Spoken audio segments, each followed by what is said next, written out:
I'm here today to talk about the C word, career. That beast that defines most of our lives and our identities. Now, let me ask you, do you know someone who's committed career suicide? They were at the top of their game. They had it all. They worked hard. Maybe they put in decades. They had the role, the title, the office. They had everything. And then from one day to the next, they're gone. Maybe following their passion, following their hearts. You don't know what happened to them. And there's a voice inside of you, maybe like a valley girl. It's like, oh my God.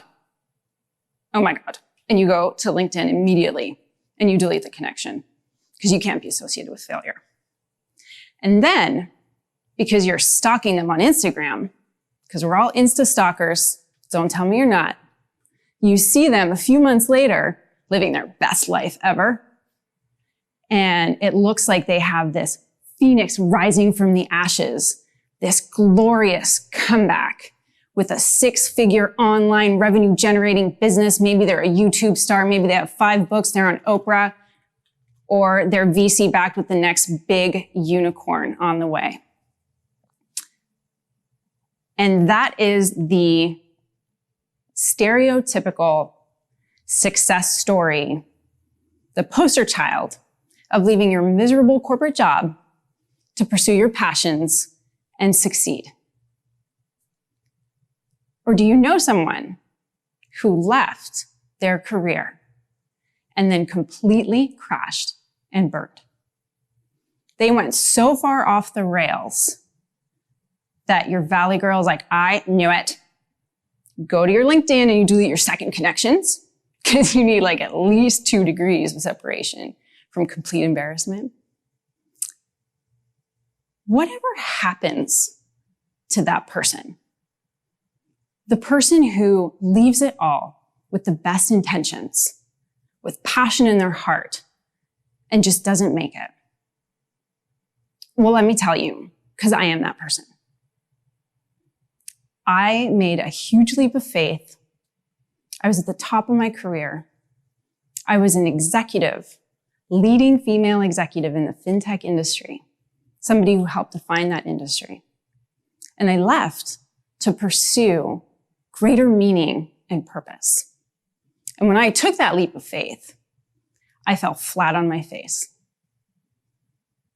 So I'm not here today with a glorified success story.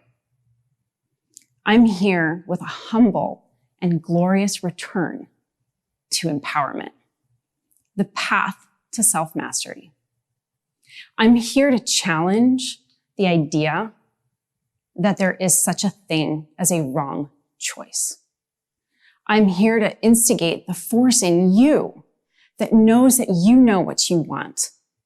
I'm here to out the victim that's telling you that your choices will make you suffer if they don't go the way you want them to, or the way that out there expects them to go. I'm here to remind you that the only power and the only authority is within you. And if you stop to feel into that for a moment, that you are the source of your own power and your authority, you get a yes. Might even get a hell yes. I am. I am the only authority in my life. Try saying that with me to yourself silently, whatever's comfortable for you. I am the only authority in my life. How does that feel? Does it feel weird at all? Because when I first started working with that, it was very weird. I felt like I'm an imposter. I was like, where is anyone? Make sure nobody sees me saying that I am that powerful. Because we are taught, and we are conditioned to believe that authority is outside of us. And it is the biggest lie in all of humanity across all time history. Authority is right here within us. We're told that out there is authority. Anyone other than us is the expert, is the guru, knows what's best for us. and that out there needs to tell us who we need to be. But we all know that that's a bunch of BS. Can you remember a time in your life when you were yourself? You just did whatever you want. You faced a challenge. A lot of times this is when you're a kid. You just go for it. You don't care. You're like, fuck it. I'm going to do this. I remember a time when I was 13, and it was the first winter after my family had moved to the back country of British Columbia. And my sisters and I were so excited. We lived next to a big mountain, a hill. There's this 100-foot hill. And we were so excited. We couldn't wait for it to snow enough to go tobogganing on that hill. So finally, there was a good 4 feet of snow. And it was a Saturday afternoon, little overcast. Everything was white. And we're like, okay, let's do this. Let's go. So we put on our snowsuits, get ready, get our wooden toboggans, those wooden toboggans. And we go outside. And I see them, they start down this long path, like the cow path that goes up the side. I was like, what are you doing? It's going to take you forever. And they're like, we're going to go that way. And I was like, well, I'll meet you there because I want to go straight up. I don't have time to go the long way. So they started going. Eventually I saw them a good way up and I made my move. And I go down the valley and I go up the mountain. I get to the foot of the mountain. I was like, oh my God, that's really high. And who put that forest there? But I was not going to go back. And I was like, all right, here we go. So I just started up this mountain. And I could see my sisters got there a few minutes before me and they were cheering me on. They were like, yeah, get it, get it, get it. I got up the hill and man, I was a mess. I was disheveled. I had sticks in my hair, but I was so exhilarated. It felt so good to get there and to be there with my sisters. Because when we are unabashedly, unapologetically ourselves, there's so much freedom and there's so much joy in that moment. It's a moment of choice. It's a moment of choosing when we choose ourselves. We make empowered choices. We self-empower by the action of choosing. So when I was at the top of my career and I made the choice to leave, did I make a wrong choice? Was I lost? No, I wasn't lost. I'm not telling that story, not to you and not to myself. That's a disempowering story that makes me a victim of my choices. I know exactly how I got there. I worked really, really hard to get there. I started my career when I was 18. I started getting my securities licenses because I knew what I wanted. So when I was 38, and I was the COO of an investment management firm, I had 20 years, and it wasn't a straight line, but I got there. I know how I got there. And I was very empowered, both in getting there, all the challenges I overcame to get there, and I was very empowered when I left. So what would compel me to throw it all away? There was a fundamental misalignment of values. I had been around the block enough times. I knew myself well enough. I knew my values. I knew what was important to me. And when that started playing out, I knew something had to change.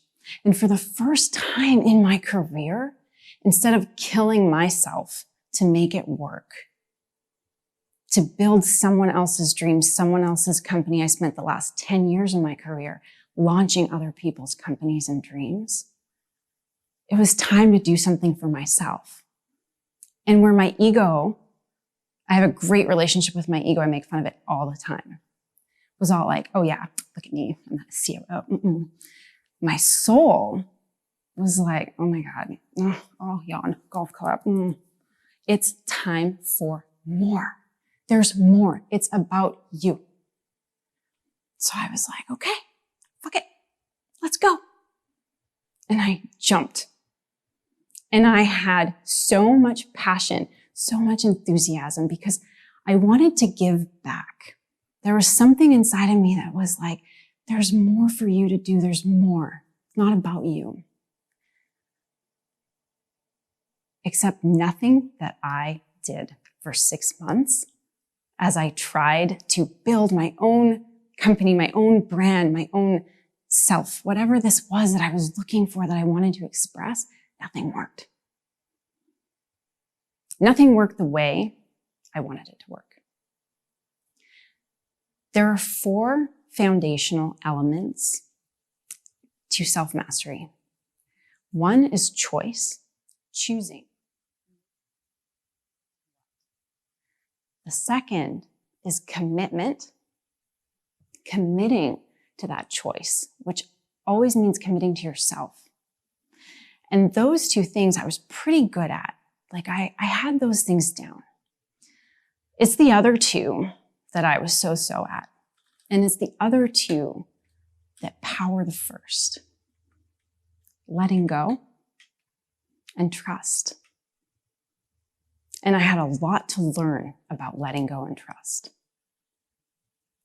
And as my best laid plans all went to nothing, I came face to face with so many parts of myself that I had never looked at before.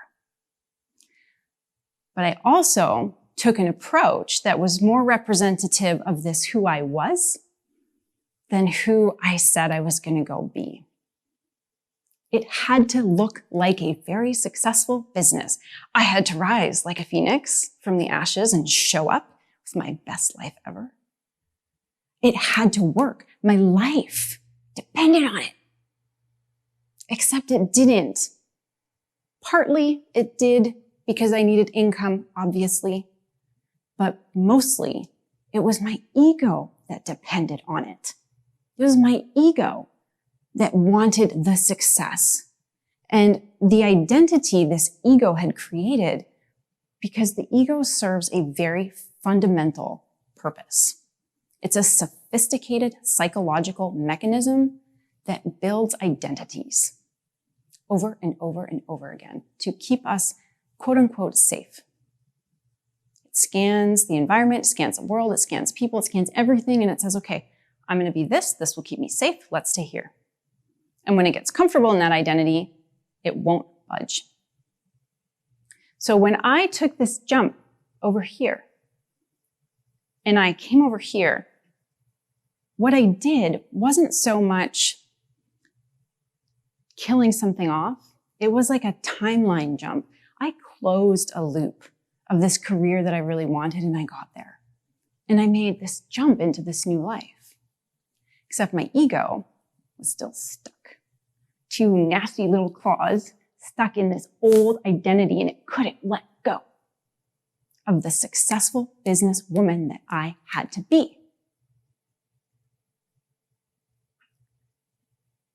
So when I was going through everything, I was blogging, I was podcasting, I was going to write a book, I was coaching, I signed up for like 4 training programs, I was building my own website, I was doing all my own social media, and maybe you can see where this is going, but I couldn't. Burnout. So in 6 months, I got to such a point, and the breaking point was when one of my main clients was not paying. And I totally lost my shit. I had a mortgage to pay. I had a home renovation underway. I really took a leap of faith, I'm telling you. And I just couldn't deal. I couldn't deal. And it's hard to admit, because I'm supposed to be this independent, strong, successful businesswoman, put together, poised all the time. I was not. It was a total breakdown. And it was at such a low point because I had allowed these negative narratives, all the disempowering thoughts, to take over everything I did. No matter what I did, it wasn't good enough for me. And no matter what I did, I couldn't admit that I couldn't let it go if it didn't work. And I found myself one day truly in despair. I mean, I was screaming at the universe. I had it. I was like, you, how could you do this to me? How could you do this to me? It's supposed to work if I follow my passions. It's supposed to work. The money will follow. But it wasn't. And here I was cursing the universe. And the universe took my hand and said, hey, wake up. Although it wasn't that nice. It said, wake up. You chose. You chose. You made those choices. You said, yeah, I'm in. Let's go. You chose. And I had to reflect on that. I really had to reflect on what I knew my values were, what I knew my passions were, what I knew my goals were, what is important to me, what is meaningful to me. Those were all on the table for me to reevaluate. And the letting go. See, me thinking I could control that process was the same as me thinking I could control that toboggan on the way down the hill. Because I couldn't, not at all. So my sisters and I were at the top of the hill. It's about 100 foot. It's back country, full of snow, twigs, rocks. There was everything under that snow.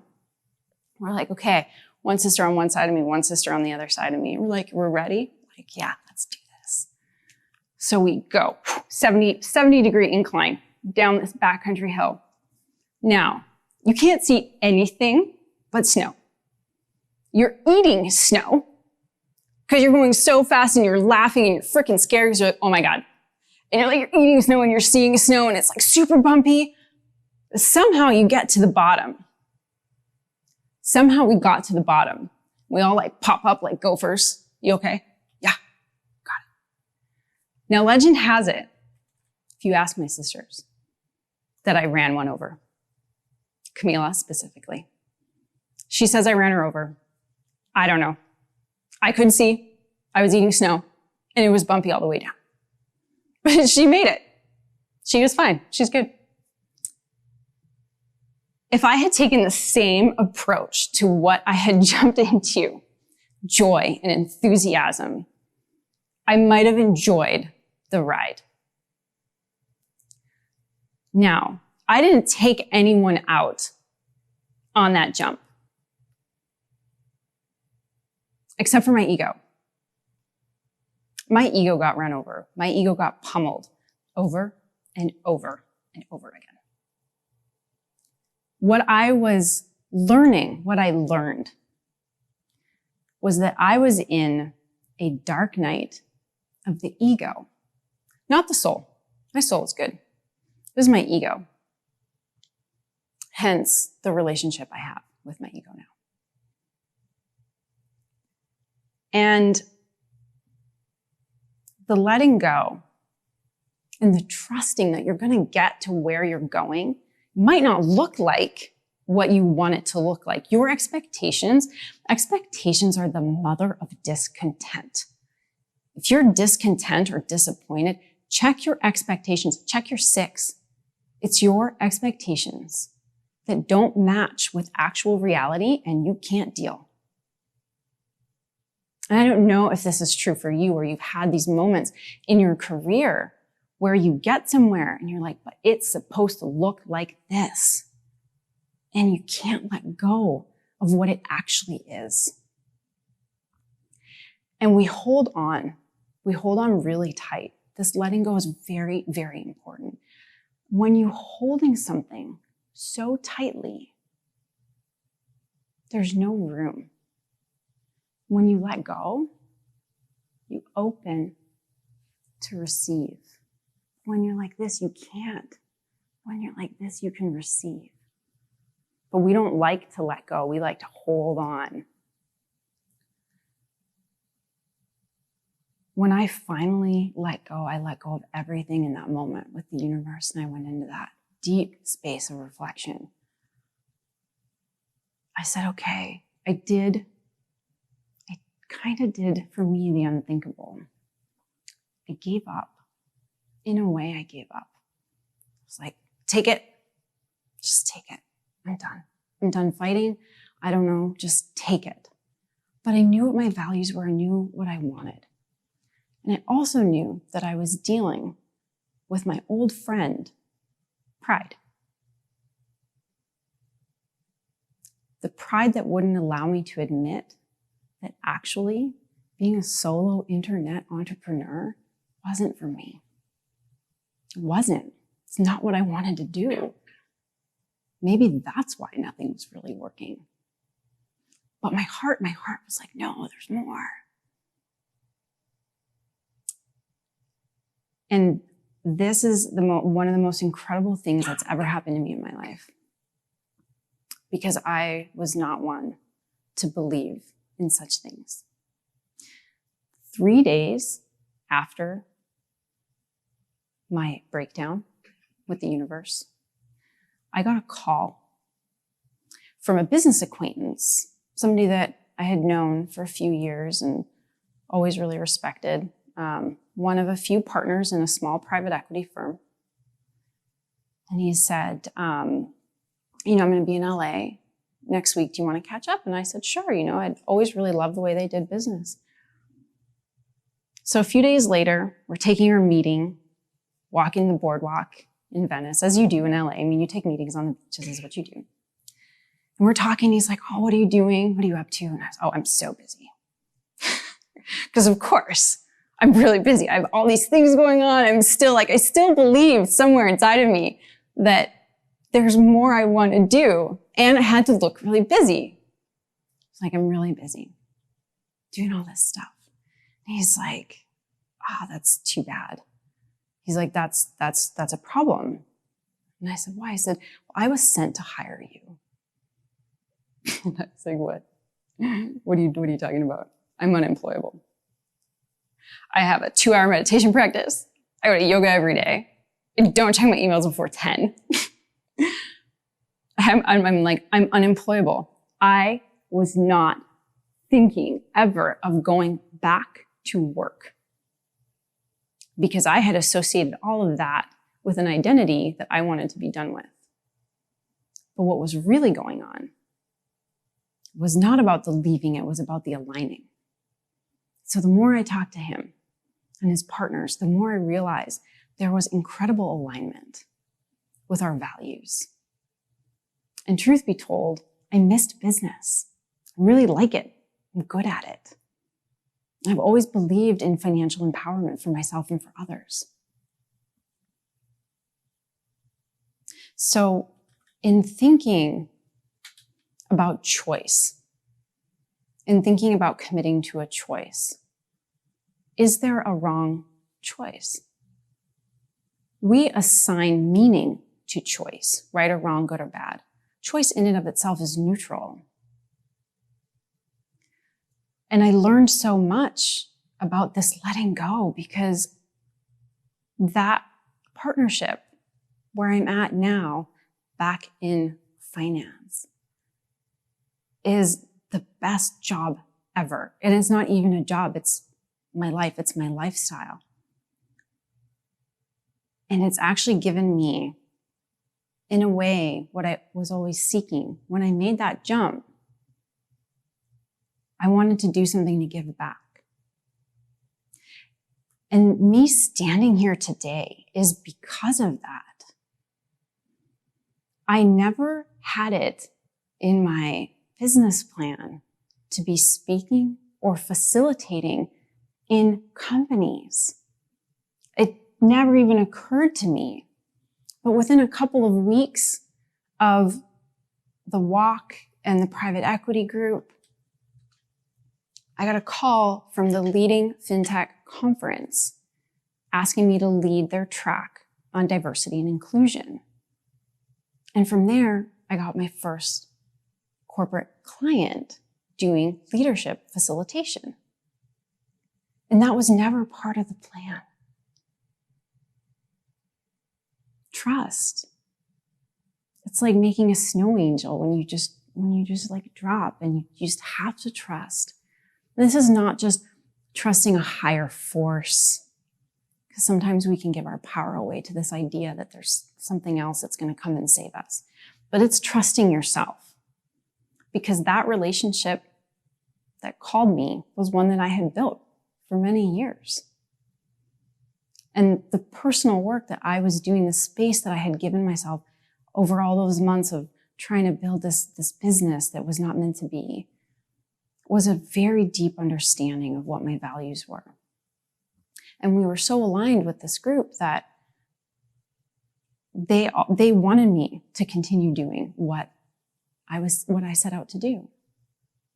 And in fact, the podcast, one of my many projects that I started, I've now repositioned and rebranded to be part of the private equity group. And so all these things just started falling into place. And I really began to understand what this inner authority is, what this self-mastery is. When you choose, when you commit, when you let go and you trust, it builds this foundation. And being okay with doing some shadow boxing with your ego, getting really well acquainted with it, because it does serve a purpose. Everybody wants to get rid of the ego, but it serves a really important purpose. It helps us to understand ourselves, because from self-mastery, from those foundational elements, we move into self-awareness. This self-awareness is self-knowledge, self-understanding. It gives you the power to know yourself so well and so deeply that when you say, I am the only authority in my life, yeah, you are. You know you are. And you make decisions and choices from a place of power. You don't need external validation. You don't need to create the picture-perfect life, the picture-perfect career, the picture-perfect anything. You come from here. And that trust element, there's some faith and some belief there that you will bring in exactly what you need because it's aligned to you. And there are others that have that too, that want what you want. Most importantly, that you know what you want. When all of this was going down, because it really was a tumultuous few months, when I completely lost this sense of self, of identity. And I remembered a friend, a good friend who is the most incredible photographer. He's like the friend that you want when you get married, because you don't need a photographer, you just invite him. His name is Zoe. And he had always been just this amazing photographer. And everybody always say, Zoe, why don't you do this for a living? You should do this. You're so good at it. And he always said, no, it's my passion. If I do it for a career, it's not going to be the same, and I won't do that to myself. And I thought about him a lot because I thought, wow, can I be okay with my passions? Some of my passions just being a passion, like writing. People ask me to be a yoga teacher because I like yoga. Yeah, I like yoga. I like practicing yoga. But when it came to my career, I couldn't be okay with a passion being a passion and then a career being a career, because I had so much invested in what a career needed to be, what it needed to define me as. And so instead, I set out on this path with these new opportunities that came to me, I said, okay, I'm open. I'm not going to make the same mistake again, right? I'm open. So what does it look like? What would it look like if I showed up openly and said, okay, what can I do with my passion without needing that passion to become my identity? And I never thought I would go sort of back to corporate. But it's not about that, and it's not about the identity. It's about the alignment. Am I aligned? Yeah, I'm really aligned. I get to express everything that my soul wanted me to express. I get to take all of those years of experience that I don't want to throw that away. I've worked hard for that too, and I have a lot to give because of everything that I overcame before and everything that I've come to understand now. The power of choice. Choosing is the most powerful tool that we have. We self-empower by making choices that are aligned to what we know to be right and true for us. It's why I say that self-empowerment is the key to self-mastery, and empowered people make choices. And when we're making those choices, we have to surrender the stories that tether us to suffering. The stories that tell us that we can go wrong, that it can go bad. The ones that keep us frozen solid from making the choice that we want to make. Because we're so often caught in what if it goes wrong? What if it goes right? Do we ever calculate the cost of indecision? Do we calculate what could happen? Or are we so fixated on what we could lose instead of what we could gain? And these are some of the things that we need to work with in ourselves as we continue to make choices. The inner authority work is more important than ever. When we look at the world around us right now, we know there's no external authority. So every single one of us needs to step into our own. We need to be what we were meant to be. That chaos out there is because we gave our power away. We gave our authority away to people who don't care about us. And so we need to take it back by choice, because it was also a choice to give it away. This paradigm, it's a paradigm change that we are in. And as leaders, we are self-responsible. And everyone's a leader in their own way. And we're self-responsible for doing what needs to be done. Being aligned to the right values. And at its most basic level, being a decent person. Being a nice, good person that has values, morals, ethics. That's leadership, that's self-responsibility, that's accountability to yourself and to others. And sharing our stories heals others, it heals us, but it gives permission to say, hey, I messed up. That didn't go well. I learned from this. Instead of perpetuating this myth that everything's great all the time, the poster child, right? It has to look this way. It has to look super successful. Otherwise, why bother? No, we can't go there. It has to be, I'm going to try because I want to, and because I have all the tools and all the power within to continue making choices all along the way, because I have no idea. We don't know what anything's going to look like. So we have to trust ourselves that we're going to get there and keep getting there and keep going past and past and past. And we all have it within us. And there's more people than ever who feel this call. And again, it's not about leaving. You don't necessarily have to leave. You have to align. You have to choose. You commit. You let go. And you trust. And you find this space that is solid ground. And it's infinite and it's limitless. And it's all yours. And when you walk that path, when you start going down that path, there are others with you. And there's more and more and more. And this becomes a movement. This movement of change that we need. And it starts within.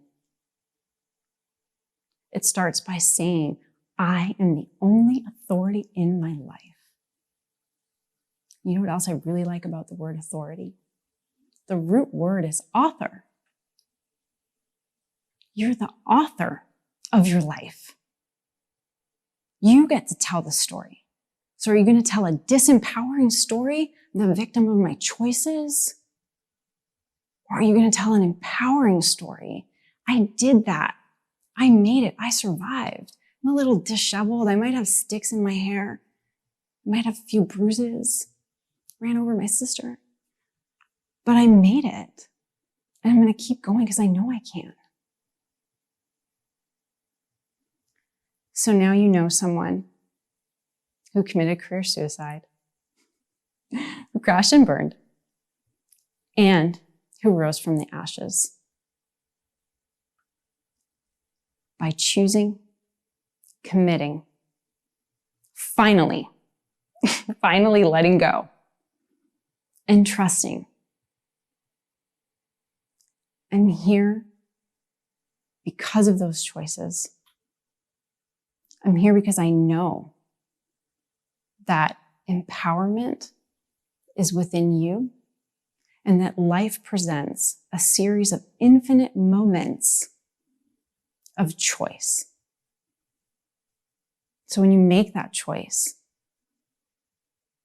you empower yourself and you empower others. And as it is for me, so it is for you.